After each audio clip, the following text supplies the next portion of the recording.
एक खूबसूरत सी क्लास थी। टीचर क्लास में दाखिल हुई, उसने बच्चों की तरफ देखा।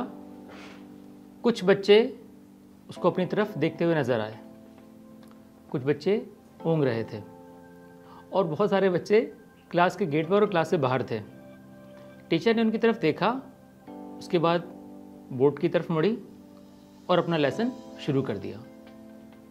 लेसन शुरू हुआ और उसके बाद जो बच्चे ऊँघ रहे थे वो सो गए, जो बच्चे गेट के पास खड़े थे उनमें से 2-4 बाहर चले गए और कुछ बच्चे जो टीचर्स की तरफ देख रहे थे वो लेसन सीखने में मगन हो गए। ये एक क्लास की सिचुएशन है।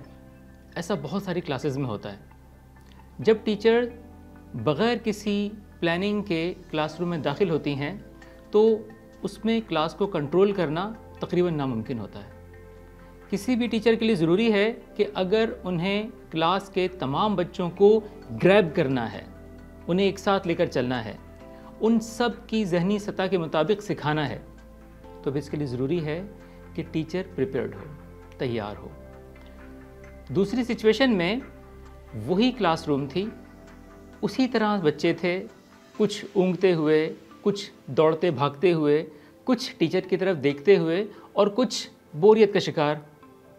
लेकिन जब दूसरी टीचर क्लासरूम में दाखिल हुई तो उसने जाते ही सबसे पहले तमाम बच्चों की तरफ देखा और ये जांचा कि किस तरह से इन तमाम बच्चों को एक साथ ग्रैब किया जाए, इन्हें एक मुट्ठी में इस तरह कैद कर लिया जाए कि जब तक वो टीचर क्लासरूम में मौजूद रहे बच्चे उसके अलावा किसी और चीज़ की तरफ ध्यान ही ना दे सकें।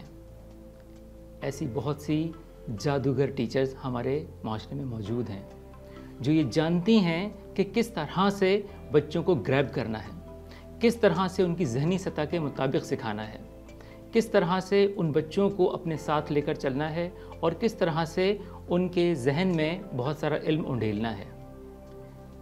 उस टीचर ने जो इस तमाम फ़न से आगाह थी, जानती थी कि किस तरह से इन सारे बच्चों को सिखाना है, किस तरह से इन बच्चों को इल्म की रोशनी पहुंचाना है, वो टीचर प्रिपेयर्ड थी। एक अच्छी क्लासरूम मैनेजमेंट के लिए ज़रूरी है कि जिस वक्त टीचर क्लासरूम में दाखिल हो उस वक्त वो अच्छी तरह से तैयार हो, उसका लेसन प्लान हो, उस लेसन प्लान में उसने सारी चीज़ें पहले से प्लान की हुई हो कि सबसे पहले उसे क्लास में जाकर क्या चीज़ करवाना है, कैसे बच्चों को अट्रैक्ट करना है, कैसे बच्चों को मोटिवेट करना है। क्योंकि होता यह है कि जिस वक्त टीचर क्लासरूम में दाखिल होती है, क्लास का सबसे पहला पीरियड होता है, उस वक्त बहुत सारे बच्चे क्लासरूम में वो होते हैं जिनकी रात को नींद ही पूरी नहीं होती।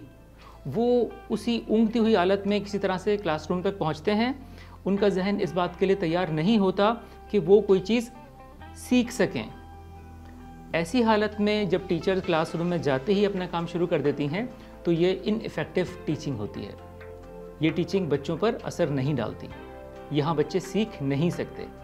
दूसरी तरफ ऐसे वो बहुत सारे बच्चे होते हैं जो एनर्जेटिक बच्चे होते हैं, ओवर एक्साइटेड बच्चे होते हैं, उन्हें घर में भी खेल चाहिए होता है, स्कूल में भी खेल चाहिए होता है। जब इस तरह की मिक्स कम्युनिटी क्लास में टीचर को मिलती है तो ये टीचर के लिए बड़ा कमाल होता है कि वो किस तरह से दोनों सतह, बल्कि न सिर्फ ये दोनों बल्कि इसके अलावा और बहुत सारे डिफरेंट माइंड रखने वाले बच्चे, मुख्तलिफ मिजाज रखने वाले बच्चे, उन सब को एक साथ लेकर चल सके।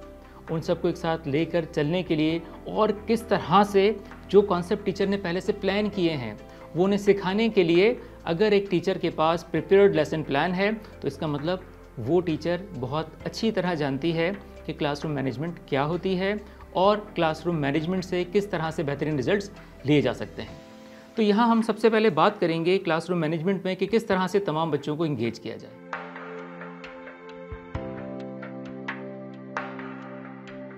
अच्छी क्लासरूम मैनेजमेंट के लिए ज़रूरी है कि टीचर के पास उसका प्रिपेयर्ड लेसन प्लान हो, एक पूरा तैयार लेसन प्लान हो और ये लेसन प्लान जो है ये उसके डे को प्लान करता हो कि किस तरह उसने अपने डे को मैनेज किया है। याद रखिए, डेली लेसन प्लान जो है ये उस वक्त तक इनइफेक्टिव है जब तक टीचर की वीकली प्लानिंग ना हो। इसको हम स्टेप बाय स्टेप अगर यूँ समझें कि डेली प्लान जो है, जिसे हम DLP कहते हैं, डेली लेसन प्लान, वो बेस करता है वीकली लेसन प्लान पर। वीकली लेसन प्लान जो है ये उस वक्त तक इफ़ेक्टिव नहीं हो सकता जब तक इससे पहले मंथली प्लान ना किया गया हो। मोइटी प्लान जो है वो ईयरली प्लान से कनेक्ट होता है। यानी हम यूँ समझ सकते हैं कि क्लासरूम मैनेजमेंट में आप सब की समझने के लिए बात ज़रूरी है कि क्लासरूम मैनेजमेंट में डेली लेसन प्लान इंटरकनेक्ट होता है ईयरली लेसन प्लान से। और ईयरली प्लान मैंने आपको बताया कि ये बेस करता है कि किस तरह से आप अपने ईयर को प्लान कर रहे हैं, पूरे साल को प्लान कर रहे हैं अपनी मोइटीज़ में। यूजुअली अमूमन हमारे पास यहाँ 2 मोइटीज़ होती हैं, 2 मोइटीज़ होती हैं, 2 टर्म होते हैं या 3 टर्म्स होते हैं। तो ईयरली ब्रेकअप जब किया जाता है वो तो टर्म वाइज किया जाता है।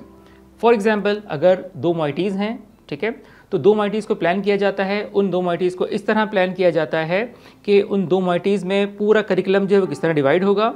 फिर मोइटी को फोकस करते हुए देखा जाता है कि उस मोइटी में कितने मंथ्स हैं, मंथली प्लानिंग होती है। फिर मंथली प्लानिंग के बाद बात आती है वीकली प्लानिंग पर। फिर वीकली प्लानिंग जो है ये डिसाइड करती है कि टीचर का डेली लेसन प्लान क्या होगा। यानी डीएलपी जो है वो बेस करता है वीकली पर, और इस तरह से ये हायरार्की चलती है। डेली लेसन प्लान जिन टीचर्स के तैयार होते हैं वो बहुत अच्छे अंदाज से तमाम स्टूडेंट्स को इंगेज करते हुए बेहतर रिजल्ट्स ले सकती हैं।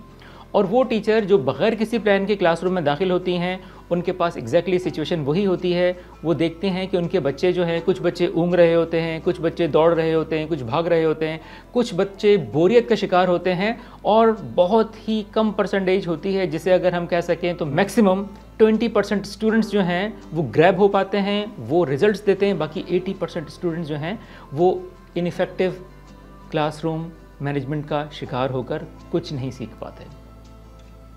याद रखिए, अच्छी इफ़ेक्टिव टीचिंग जो है वो इस बात पर मुनहसिर है कि किस तरह से आपने अपने लेसन को प्लान किया है, अपनी प्लानिंग की है।